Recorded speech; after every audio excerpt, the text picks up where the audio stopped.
So I, I almost hate to say this in this audience, but I'm a reluctant vegan. But here's my hopeful my hopeful comment, and that is that I think repetition is one of the biggest ways to reach people, is to be repeating things, because I belong to not a Facebook group, a YouTube community that Chef AJ that talks about veganism a lot. And I find myself, after having repeatedly hearing this from people in the group and Chef AJ, that um, I don't buy meat anymore. But I'm not an ethical or a moral vegan yet. Maybe that yet is the hopeful part. But the repetition that I've experienced has changed how I feed myself. And even when I do, and I don't buy meat for myself, but I do for my husband because he's not vegan. And even though I'm not vegan, I don't buy meat for myself, but I do for him. I think about, geez, I don't really want to be buying this. So repetition, I think, is something that helps.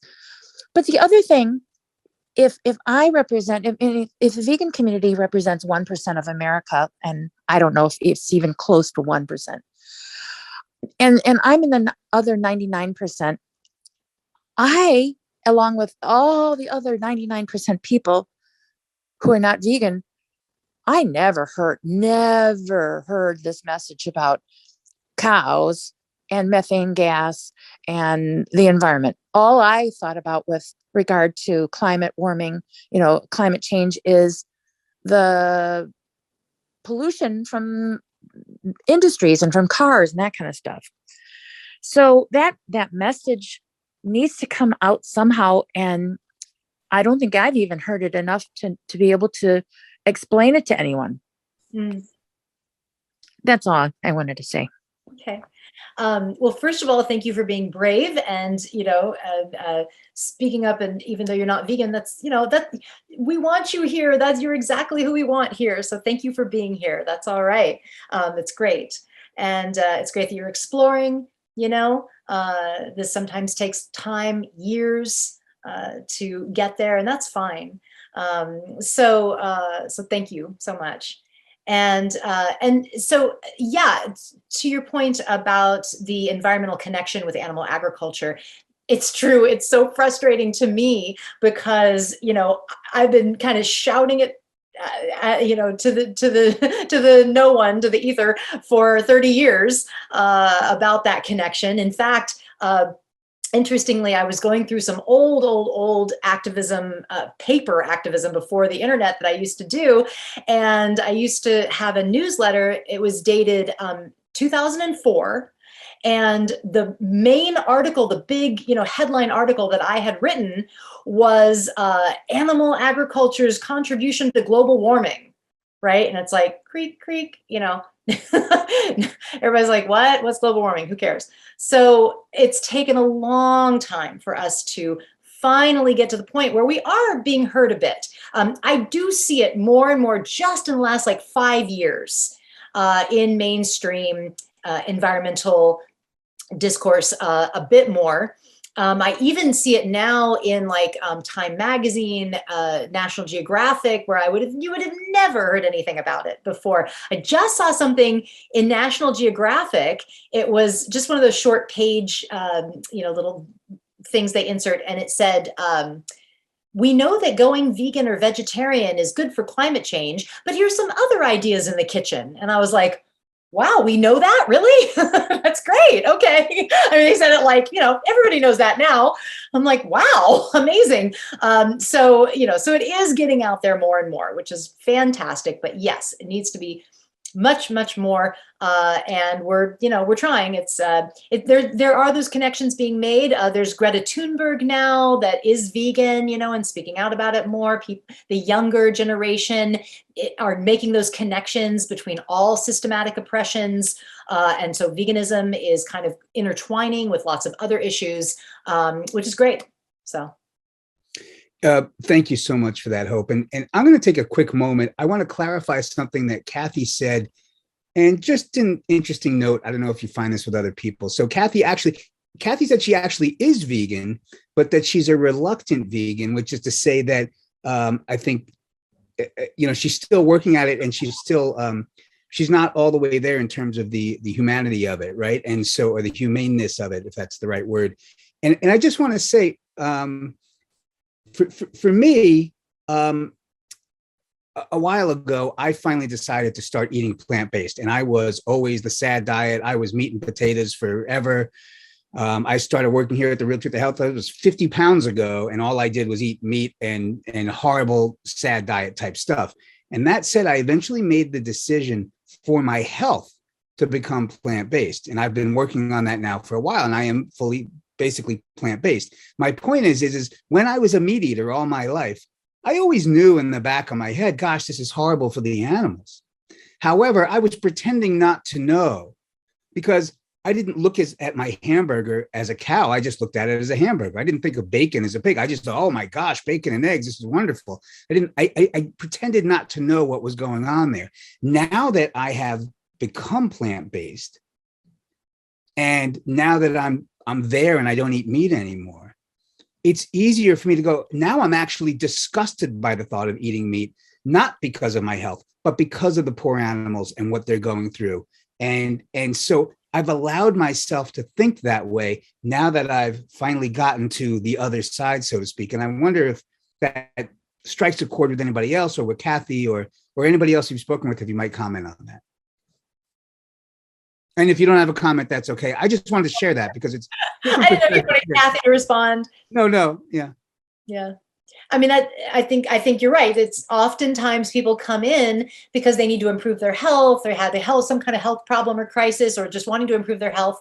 And then they're opened up to this world as they're researching about the ethics and the environment and, and spiritual. There's so much. So there's a lot to it that kind of can come in secondary once you're in. Yeah.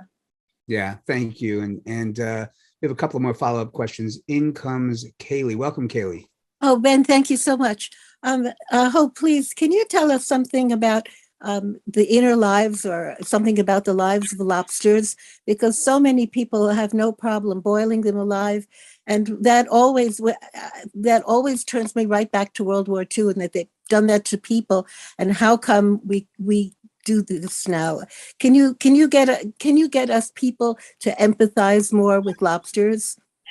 Well, everything that I talked about in my presentation regarding fish applies to lobsters.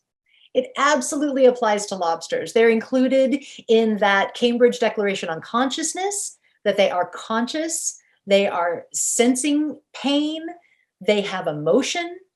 All of that applies to lobsters. And there's all these accounts of lobsters fighting for their lives in the boiling water, like clawing out of the pot, trying to escape the boiling water. I mean, there's so many accounts of these. And now, actually, there are countries that have banned boiling lobsters alive, because it is absolutely recognized that it's cruel, and that they experience the pain that they suffer. And so that is actually being banned in some areas, the boiling alive.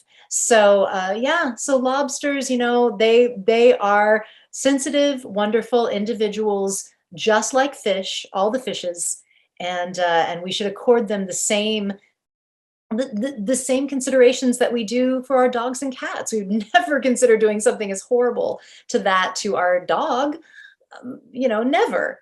And even though lobsters may look different, we know scientifically, we know behaviorally now that they are the same. So. Thanks very much for that, Hope. And Mike is back with a follow-up question. And hi, Mike, welcome back. Well, Ben, thank you very much. And I wanted to kind of follow up on your comment about the reluctance of vegans. And it comes down to marketing, the way I look at it, because in the old days, farmers didn't want you to know you were eating a cow or a pig. So instead they called it hamburger or a steak or bacon or baby back or what have you, so that you didn't really equate the animal that you were going to eat.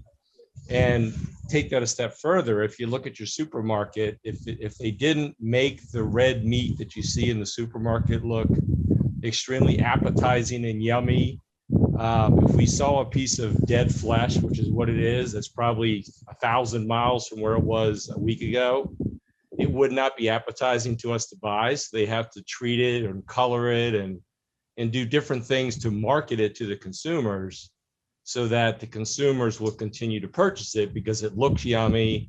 It's going to satisfy that craving that meat eaters have. And I used to have it as well, but I see it from the marketing point of view, which a lot of things come back to money, which we've talked about a great deal in this conference. And I just wanted to say that that's the biggest thing I see is the marketing. But then I also wanted to ask a question of hope, and that is, you talked a little bit about exploiting the animals as food sources, but I also worry sometimes because the creator put a lot of wonderful creatures on this earth. And the one that popped in my brain kind of immediately was the horseshoe crab. And the horseshoe crab has a very, very unique metabolism. It has a blue blood, and it's got very special properties that the pharmaceutical industry and so forth, and even the space industries. I think I saw a documentary that they use that blue blood to sterilize equipment in the space station and on the shuttle and so forth because of its properties. So I'm worried about that kind of exploration as well. I don't know if you have any information on protecting animals and creatures from the pharmaceutical companies in that way, because they may even be more damaging than we as meat eaters eating the seafood out of the sea. Right. Yeah, you're absolutely right. The horseshoe crab is heavily exploited in research and pharmaceuticals. There's lots of animals that you would not, fish. There's so many fish in scientific research as well. You would have no idea. I mean, it's chickens. They use all kinds of different animals in scientific research for everything. And it is horrible. It's not an area that's in my expertise. I'm, of course, more around farmed animals and encouraging people to go vegan because we have control. We have some control over that as consumers.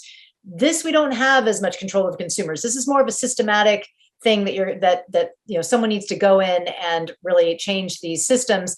And so my advice is to support organizations that are focused on animal experimentation. There are some really wonderful organizations out there that work specifically on these issues, trying to get like computer modeling and other there's the technologies come so far that we don't need to be experimenting on animals anymore. There's some wonderful technologies out there. They're trying to get them to switch over to those kinds of technologies and stop exploiting animals. So that's my advice really, is if you're interested or concerned about this, to support those organizations that's doing that systematic work in animal experimentation.